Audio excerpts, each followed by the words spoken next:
Bollywood cafe आज explain कर रहा है एक हॉलीवुड मूवी जिसमें 16 साल की एक बिजनेसमैन की लड़की अपने फादर के साथ बिजनेस ट्रिप पे जाती है और वहाँ पर कॉर्पोरेट वर्ल्ड की गंदी हकीकत को देख के और अपने फादर की सच्चाई जान के वो हैरान हो जाती हैं।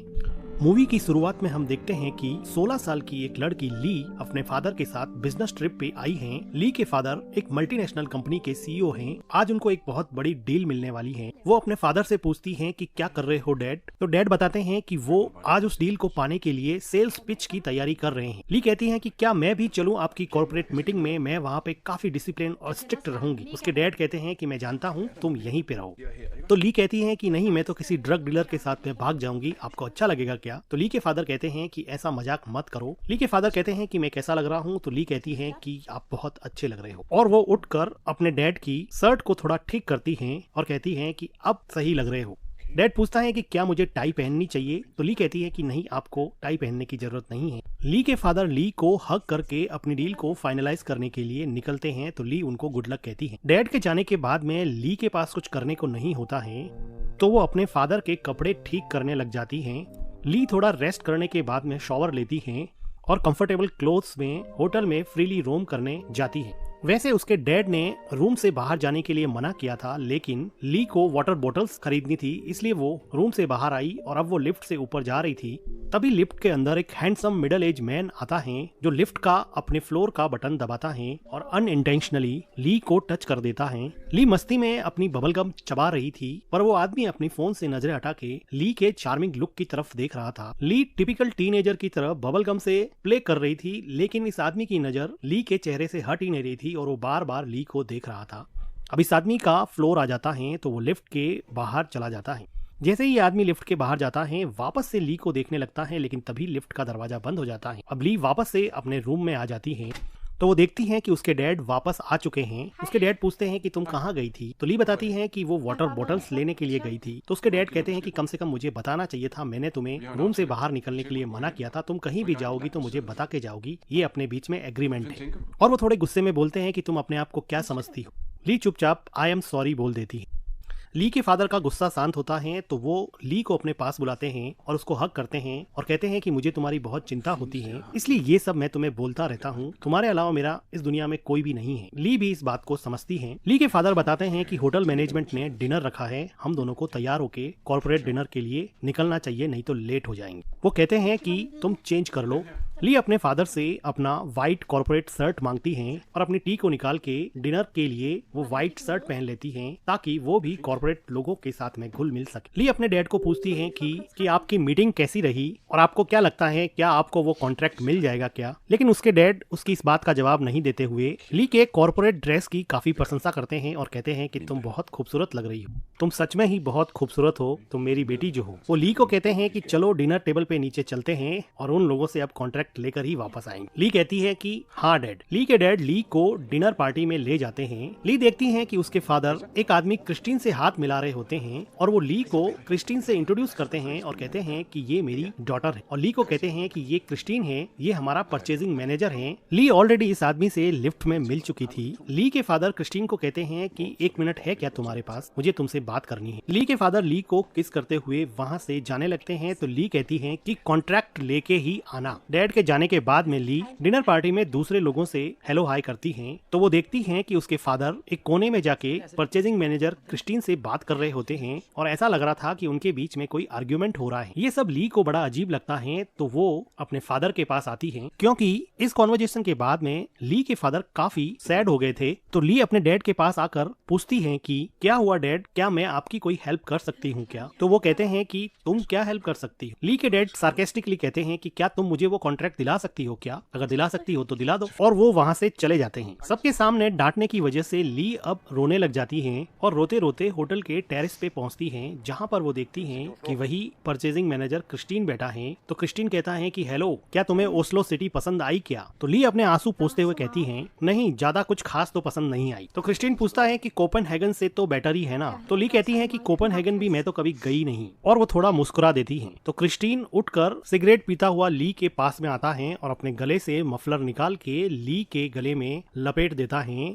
और वो कहता है कि ठंड बहुत ज्यादा है। ली भी इस बात पे कुछ नहीं कहती है। क्रिस्टीन ली को पूछता है कि तुम कहाँ रहती हो, तो ली कहती है कि डैड की ट्रैवलिंग की वजह से हम हर जगह रहते हैं, लेकिन हम शुरुआत में स्विट्जरलैंड में रहते थे, फिर हम डैड की जॉब की वजह से अलग अलग शहरों में रहे हैं। ज्यादातर टाइम मैंने न्यूजीलैंड में काटा है, जहाँ से मेरे डैड बिलोंग करते हैं। क्रिस्टीन कहता है कि हमेशा ट्रेवल करती हो, लोनली फील नहीं होता है क्या तुम? ली थोड़ा सोच के कहती है कि नहीं। वो कहती है कि ट्रेवलिंग की वजह से अलग अलग इंटरेस्टिंग लोगों से मिलते हैं, इसलिए लोनली तो फील नहीं होता। क्रिस्टीन को ली का ये जवाब काफी पसंद आया। क्रिस्टीन ही वो आदमी था जो ली के फादर को ये डील दे सकता था, क्योंकि वो ही दूसरी कंपनी के साइड से परचेजिंग मैनेजर था जो उसके फादर को कॉन्ट्रैक्ट दे सकता था। ली अपने गले से क्रिस्टीन का मफलर हटाती है और उसको देते हुए कहती हैं कि अब मुझे जाना चाहिए, मेरे फादर मुझे ढूंढ रहे हों, और ली वहाँ से चली जाती हैं। अब देखते हैं कि यहाँ पे कॉर्पोरेट मीटिंग चल रही होती है, जिसमें ली के फादर परचेजिंग मैनेजर क्रिस्टीन से कहते हैं कि डील उसको दे दो, वो एक बेहतर क्वालिटी की कारपेट कम प्राइस में देने को तैयार है। लेकिन क्रिस्टीन ये कहता है कि तुम्हें प्राइस थोड़ा लो करना पड़ेगा, तभी जाके मैं तुम्हें ये कॉन्ट्रैक्ट दे सकता हूँ। ली के फादर के एक्सप्लेनेशन में क्रिस्टीन का कुछ ज्यादा ध्यान नहीं होता है और वो बार बार ली की तरफ ही दिखता है। ली मीटिंग में बैठी बैठी अपने हैंड बैंड से खेल रही होती हैं, लेकिन वो इस मीटिंग में बैठी बैठी काफी नर्वस हो रही थी, क्योंकि उसके पास में क्रिस्टीन बैठा था और क्रिस्टीन के इरादे कुछ ठीक नहीं लग रहे थे। क्रिस्टीन अपना हाथ ली के पास लाता है और उसको इनएप्रोप्रिएटली टच करने की कोशिश करता है। सरप्राइजिंगली ली भी इस चीज को रजिस्ट नहीं कर पा रही थी, लेकिन ली को ये सब थोड़ा वियर्ड लगा, तो अपने पैर को हटाकर क्रिस्टीन की तरफ देखते हुए पानी का ग्लास पीती है। ली के फादर ये सब देख के हल्का सा मुस्कुरा देते हैं। ली को ये बात कुछ समझ में नहीं आती। कॉर्पोरेट मीटिंग के बाद में ली अपने फादर के साथ होटल के बाहर जाती है। होटल के बाहर ली अपने फादर से पूछती हैं कि क्रिस्टीन थोड़ा वियर्ड है ना, क्या आपको ऐसा नहीं लगता है? उसके फादर कहते हैं कि वियर्ड कैसे है बताओ। उसके फादर कहते हैं कि कॉर्पोरेट के लोग ऐसे ही फ्रैंक होते हैं, वो बहुत जल्दी लोगों से दोस्ती कर लेते हैं। वो ली को फिर से अपने साथ होटल में ले जाने वाले होते हैं, तो ली कहती हैं कि मैं होटल रूम में चली जाती हूँ, लेकिन उसके डैड उसकी मर्जी के बिना उसको वापस वहाँ पर ले जाते हैं।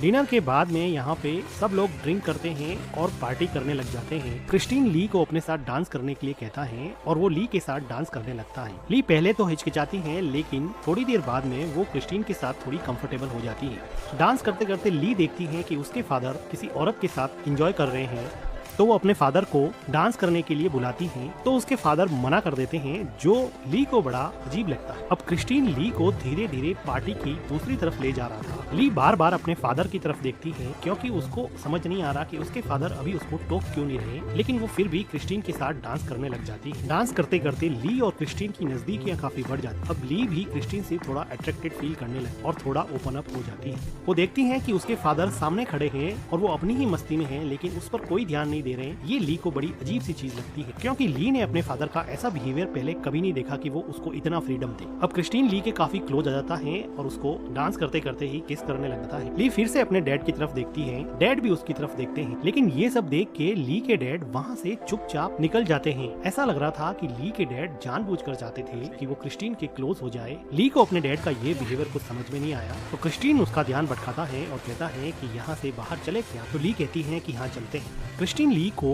हाथ पकड़ के पार्टी से बाहर ले जाता है। ली दोनों तरफ से कंफ्यूज होती हुई चुपचाप क्रिस्टीन के साथ चली जा रही। उसको अपने फादर का ये बिहेवियर समझ में नहीं आ रहा था। क्रिस्टीन ली को अपने कमरे में ले जाता है और ड्रिंक करने के लिए ली को वोडका देता है। ली विंडो पे खड़ी वोडका ड्रिंक कर रही होती है और उसकी सांसें तेजी से चल रही। थोड़ी देर बाद में क्रिस्टीन ली के पीछे आता है और उसको नेक पर किस करने लग जाता है। उसके बाद में ली और क्रिस्टीन यहाँ पे इंटीमेट होते हैं। इंटीमेट होने के बाद में क्रिस्टीन वहाँ से चला जाता है और ली अकेली ही बैठी रह जाती है। ली को कुछ समझ में नहीं आया कि ये बिना बात किए ही कहाँ पे चला गया है। ली वापस से पार्टी हॉल में जाती है, जहाँ पे अभी भी लोग पार्टी कर रहे होते हैं। ली पार्टी में अपने डैड को ढूंढती है। थोड़ी देर ढूंढने के बाद में ली अपने डैड को देखती है, जो क्रिस्टीन से बात कर रहे थे, और अब क्रिस्टीन और उसके डैड काफी खुश लग रहे थे, जो कि थोड़ी देर पहले आर्ग्यूमेंट पे उतर आए थे। अभी ये दोनों मिलके किसी चीज का जैसे सेलिब्रेशन कर रहे हो। ली कुछ सोचने लग जाती है और उसको समझ में आ जाता है कि मेरे फादर को कॉन्ट्रैक्ट मिल गया गया है, लेकिन वो इस बात पे कंफ्यूज हो जाती हैं कि कैसे मेरे और क्रिस्टीन के रोमांटिक होने के बाद में मेरे फादर को अचानक से डील मिल गई है। किसी के धक्के से क्रिस्टीन अपने विचारों से बाहर निकली और अपने फादर के पास गई और इन लोगों के सेलिब्रेशन के बीच में जाकर अपने लिए भी एक वाइन का ग्लास लिया। ली के फादर ली को कान में बताते हैं कि उनको डील मिल गई है, इसलिए वो सेलिब्रेट कर रहे हैं, जिसका अनुमान ली ने ऑलरेडी लगा लिया था। लेकिन वो देखती हैं कि क्रिस्टीन उससे नजरें चुरा रहा है। क्रिस्टीन उसकी तरफ देख भी नहीं रहा। ली के फादर सबको चीयर अप कर रहे थे तो ली भी बीच में अपने फादर के साथ चीयर करने लग जाती हैं और कहती हैं कि ग्रेट वर्क डैड, जो उसके डैड को बड़ा अखरता है। और वो ली को कहते हैं कि तुमने बहुत ड्रिंक कर ली है। तो ली कहती है कि अभी तो मैंने एक घूंट भी नहीं पिया, और वो अपने फादर को झटक के क्रिस्टीन के पास जाती हैं और सबके सामने क्रिस्टीन को किस करने लग जाती हैं। तो ली के डैड क्रिस्टीन से ली को अलग करते हैं और क्रिस्टीन भी खड़ा खड़ा देख रहा होता है। तो ली अपने फादर से हाथ छुड़ा के वहाँ से बाहर चली जाती है। तो ली के फादर सबको एक्सक्यूज कह के अपनी बेटी के पीछे जाते हैं। ली बाहर जाके टैक्सी के लिए हाथ हिलाती है तो उसके फादर पीछे से दौड़ते हुए आते हैं और अपना कोट अपनी बेटी को पहनाने लगते हैं। तो इस बात पे ली रोने लग जाती है। तो उसके डैड उसको काम डाउन करने की कोशिश करते हैं। ली को समझ में आ गया था कि उसके फादर ने जानबूझकर उसको अननेसेसरी फ्रीडम दिया था और क्रिस्टीन से डील पाने के लिए उसका यूज किया, और अब यहाँ पे अपनापन जता रहे हैं और कह रहे हैं कि कल तक सब ठीक हो जाएगा।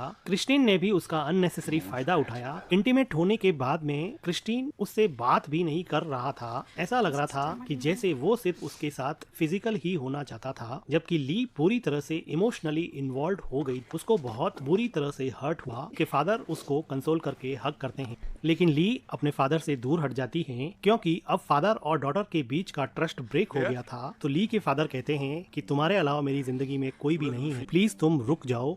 ली को ये बात सुन के रोना आया, लेकिन वो फिर भी टैक्सी में बैठ जाती हैं क्योंकि उसके फादर ने उसका ट्रस्ट पूरी तरह से तोड़ दिया था। रोते हुए ली टैक्सी में बैठ जाती है और डेनमार्क के लिए निकल जाती हैं। उसके फादर पीछे अकेले ही रह जाते हैं। रिश्तों की बुनियाद हमेशा विश्वास पर टिकी रहती है। एक फादर ने फाइनेंशियल गेन के लिए अपनी डॉटर का विश्वास तोड़ा। ली के लिए तो ये दोहरी चोट थी क्योंकि उसके फादर के साथ साथ उसके पहले प्यार क्रिस्टीन ने भी उसके साथ विश्वासघात किया। और इसी के साथ ये इमोशनल मूवी एंड हो जाती है। वीडियो को like, thank you for watching.